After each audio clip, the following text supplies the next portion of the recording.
murah banget. Oh iya, ngapain? Ini lagi lihat-lihat baju 15.000. Ah, murah banget 15.000. Iya, ratingnya juga bagus dari luar negeri sih. Oh, dari luar negeri. Mau ikut beli nggak? Kalau beli dua lebih murah nggak? Iya, Ih, mau dong. Mau. bareng ya? Oke, nanti aku transfer ya. Iya. Nomor rekening kamu apa? Aku transfer sekarang ya. Boleh? 15.000 murah banget sih, gila. Iya. Hah? Kenapa? Kok diem aja? Nggak apa-apa sih, cuma kepikiran aja. Ternyata satu klik tadi mempunyai dampak yang panjang.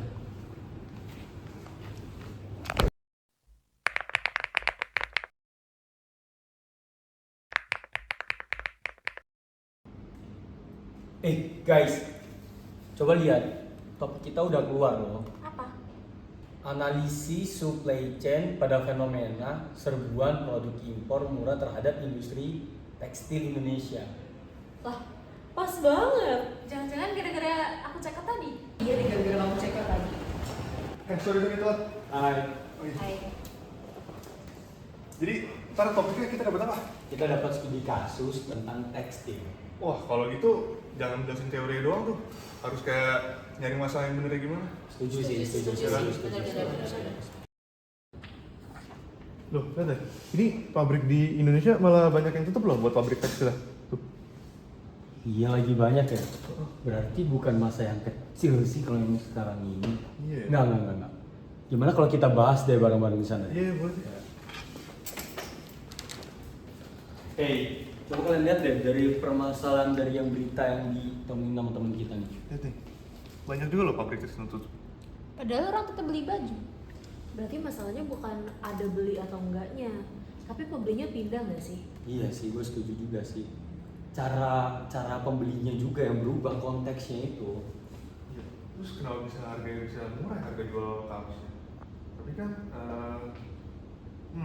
ya berarti kita nggak bisa lihat berita gini aja, harus ngelihat bagaimana manajemen rantai pasoknya. Benar. Harus cari tahu akar permasalahannya sih. Nah, kalau ngomongin rantai pasok, berarti harus ada procurement dulu gak sih? Nah iya benar. Oke, coba aku jelasin ya tentang analogi procurement. Duduk dulu dong. Oh iya. Gimana? Oke, bayangin aku produsen kaos ya. Aku bakal coba analogiin pakai botol. Jadi, satu botol ini itu harganya 4.000. Tapi kalau aku beli dua, harganya cuma 5.900. Hah?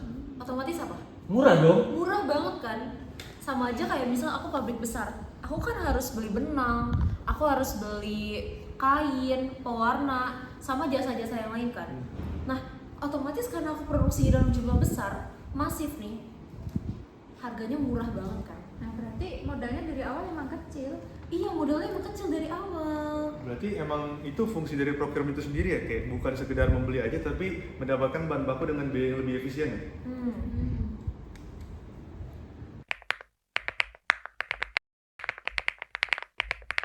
Oke, kemarin kan kita udah bahas procurement kan.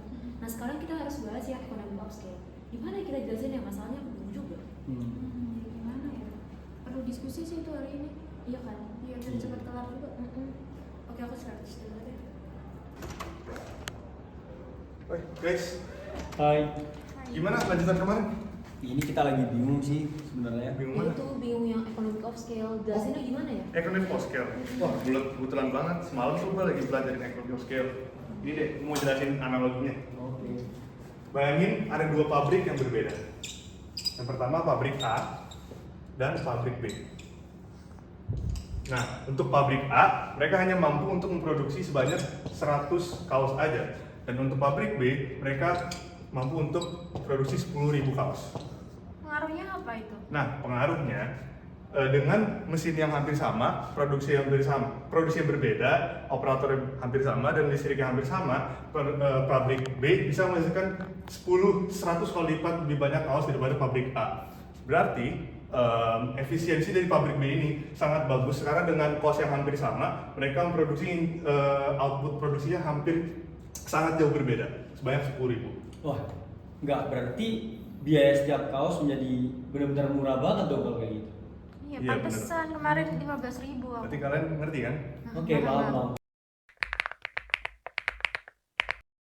Nah, selain economies of scale, kenapa kalau bisa lebih murah itu tergantung juga sama SDM-nya.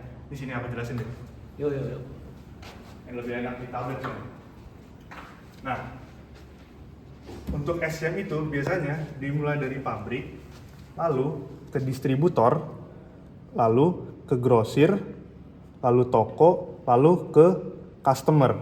Nah, ini untuk template biasanya SDM begini. Tetapi kenapa di luar negeri bisa lebih murah? Karena mereka mengeliminasi hal-hal yang bisa dieliminasi.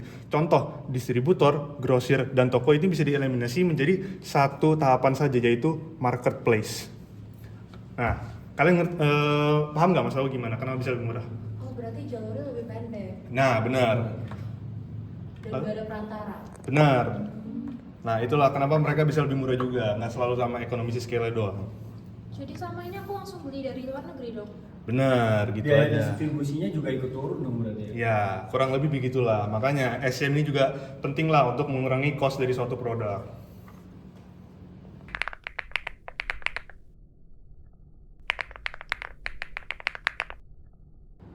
Oke, kita tadi kan udah bahas tentang procurement, economy of scale, dan SCM-nya. Nah, menurut kalian itu kalau kita jadi manajer tekstil, apa yang perlu diubah lebih dahulu?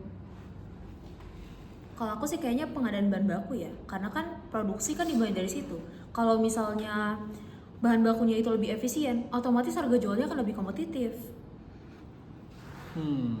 Tapi kalau menurut aku pasti masuknya ke perbaikan jadwal produksi. Kenapa? Karena biar produksinya nggak berlebihan, yang pertama, terus gudang juga nggak penuh, sama biaya penyimpanannya itu aman. Nah, berarti kalau nggak mau kelebihan produksi, kita harus menggunakan data penjualan sebelumnya. Jadi untuk data penjualan sebelumnya itu bisa diprediksi permintaan sebelumnya juga, sehingga kita bisa menyesuaikan lah dengan kebutuhan pasar yang ada.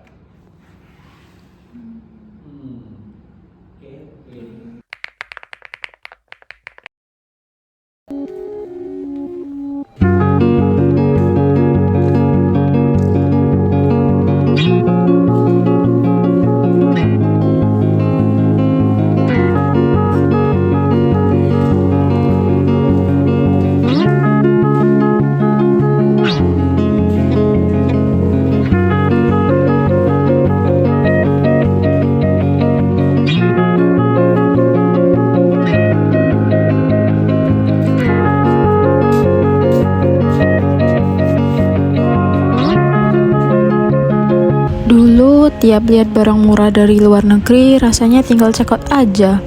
Aku nggak pernah tuh kepikiran kenapa harganya bisa semurah itu. Tapi setelah tahu cara rantai pasoknya bekerja, aku jadi bertanya-tanya, kalau semuanya serba murah dari luar negeri, apa industri lokal masih punya kesempatan? Dulu aku mikir beli kaos yang cuma soal model yang keren sama harga yang murah. Sekarang aku jadi tahu, di balik satu kaos ada perjalanan yang panjang dan banyak orang yang terlibat. Ternyata hal kecil yang kita lakukan sebagai konsumen juga bisa ikut berarti buat industri lokal. Oke, mulai sekarang aku akan lebih sadar dan lebih menghargai setiap pilihan yang aku buat.